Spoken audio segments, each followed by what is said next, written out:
वंदे मातरम। नमस्कार, जय श्री राम। कुछ लोगों को मेरे दिशा के ऊपर वीडियो बनाने से ही तकलीफ होती है कि उसके ऊपर क्यों वीडियो बनाते हो सकता है उनका इंटरेस्ट ना हो, लेकिन कुछ लोग ऐसे भी हैं जो नहीं चाहते कि इस विषय को जारी रखा जाए, इस विषय पर जनमानस में चर्चा होती रहे। लेकिन मैंने इस चैनल के आरंभ से लेकर के अब तक निरंतर इस विषय पर अपनी दृष्टि रखी है। जो भी डेवलपमेंट आते गए, मुझ तक आते गए, कभी कभी बीच में विराम रहा, अंतराल रहा, लेकिन मैं बात करता रहा हूँ। और अभी जब 23 मार्च को सुनवाई थी, माननीय न्यायालय मुंबई में, तब भी शाम को बात की। उसके अनंतर एक और वीडियो दिया, और अब इस दौरान फिर जो 3 4 5 दिन और निकले और जो जानकारियाँ प्राप्त हुई, अब इतनी जानकारियाँ हो गई कि इस पर एक वीडियो तो अब मुझे तैयार करना ही चाहिए, मुझे बोलना ही चाहिए आपके बीच में। तो मैं अब जाके आया हूँ। पूरा सिस्टम महाराष्ट्र का हिला हुआ है, दो कारणों से, और दोनों आपस में जुड़े हुए भी। एक, जो नासिक का सूट बूट वाला तथाकथित नेवी से रिटायर्ड जो अशोक खरात है, उसके कारण से, उसके जो खुलासे उसके कारण से। दूसरा, जो 23 मार्च को माननीय मुख्य न्यायाधीश महोदय मुंबई हाई कोर्ट के द्वारा जो निर्देश प्राप्त हुआ कि अब तक दिशा सालियान के इस प्रकरण में एफआईआर क्यों नहीं हुई, आशय यही, एफआईआर क्यों नहीं की महाराष्ट्र सरकार के द्वारा, महाराष्ट्र पुलिस के द्वारा, इसका जवाब अब ढूंढे नहीं मिल रहा।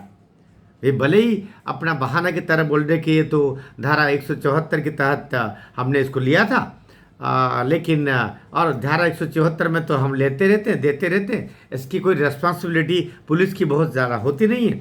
वो तो केस को रफा दफा करने के लिए सामान्यतः इस धारा का प्रयोग होता रहा है, उसी तरीके से लिया, इसलिए हमने एफआईआर के तहत तो उसको लिया ही नहीं था। लेकिन अब जब आपकी कोर्ट के द्वारा हमको पेन ड्राइव प्राप्त हुई नीलेश ओझा जी के द्वारा, तो हम इस पर अब नए सिरे से सब तहकीकात कर रहे हैं। और अब सोच रहे हैं कि हम एफआईआर शब्द तो तब भी सरकारी वकील के द्वारा नहीं निकला, अब सोच रहे हैं कि हम भी इस पर कुछ करें क्या। तो अब तो करना ही पड़ेगा, क्योंकि मुख्य न्यायाधीश महोदय ने 14 दिन का समय दिया था। 14 दिन अर्थात 5 6 7 अप्रैल, 5 अप्रैल 7 अप्रैल तक तो आपको इस केस की सुनवाई के लिए फिर से तारीख देना पड़ेगी, सुनवाई करना पड़ेगी। तो महाराष्ट्र में दो कारणों से पूरा हड़कंप मचा हुआ। ये न्यायालय के गलियारों में एक हड़कंप है दिशा सालियान के कारण, और दूसरा हड़कंप ये जो सूट वाला सेवा से रिटायर्ड जो तथाकथित आध्यात्मिक जानकार बना, मैं बाबा शब्द अभी भी नहीं कहना चाह रहा हूँ, बाबा हमारे लिए बड़ा ही आदर के शब्द रहे हैं दो तरीके से। या तो बाबा हम अपने परिवार के दादाजी को, अपने परिवार के बड़े को बोलते हैं बाबा, बहुत आदर का शब्द है, ख़ासतौर से अवधि में, ब्रज में, तो ये बहुत आदर का शब्द है। तो एक तो उसको बाबा भी हम क्यों कहें, और दूसरा साधु तो कहने का उसका सवाल ही नहीं होता, संत को उसका होता नहीं, क्योंकि कोई साधना जो करता है, वो जो साध रहा है ईश्वर को, उसको साधु कहते हैं, और जिसके साधना का अंत हो गया वो संत हो गया। तो दोनों के बीच में तो बहुत अंतराल है। ये तो एक ढोंगी नालायक राक्षस था, उसको मनुष्य भी नहीं कह सकते। बहरहाल, तो अभी जो कुछ हुआ वो एक अलग अलग अलग विषय चल ही रहा है।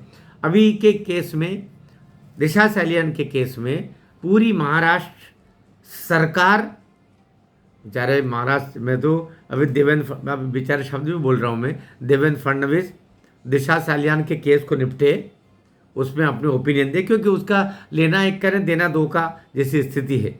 ये कांड तो हुआ, देवेंद्र फडणवीस जी उस समय कुछ भी नहीं थे एक तरीके से, क्योंकि ये तो किसकी सरकार थी, एनसीपी अर्थात शरद पवार की और कांग्रेस की और उद्धव ठाकरे की शिवसेना, ये तो उनके ज़माने के पाप है ना, 2020 के पाप है ना।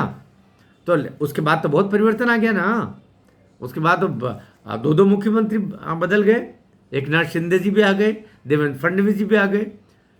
ये बात अलग है कि जब एक नाथ शिंदे आए तो उन्होंने कहा कि मैं इसकी एसआईटी गठन करके इसकी जांच करवाऊंगा और दोषियों को हम छोड़ेंगे नहीं किसी की मन।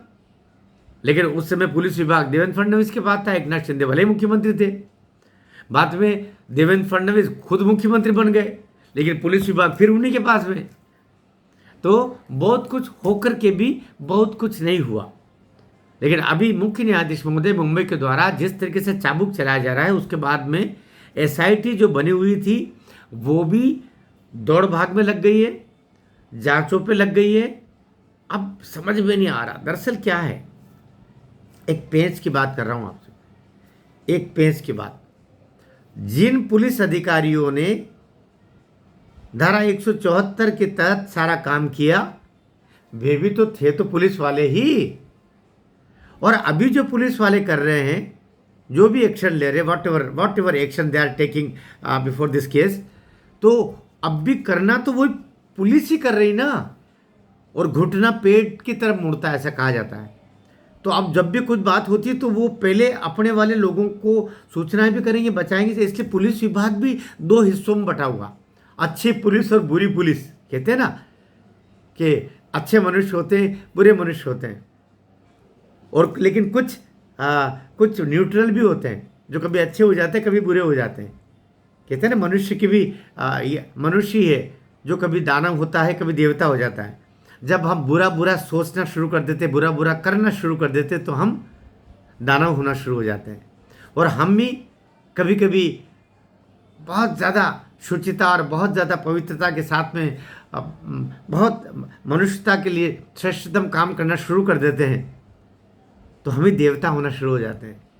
तो मनुष्य कभी देवता होता है, कभी दानव होता है। फिर आप कहेंगे कि मैं प्रोफेसरी पे चला गया।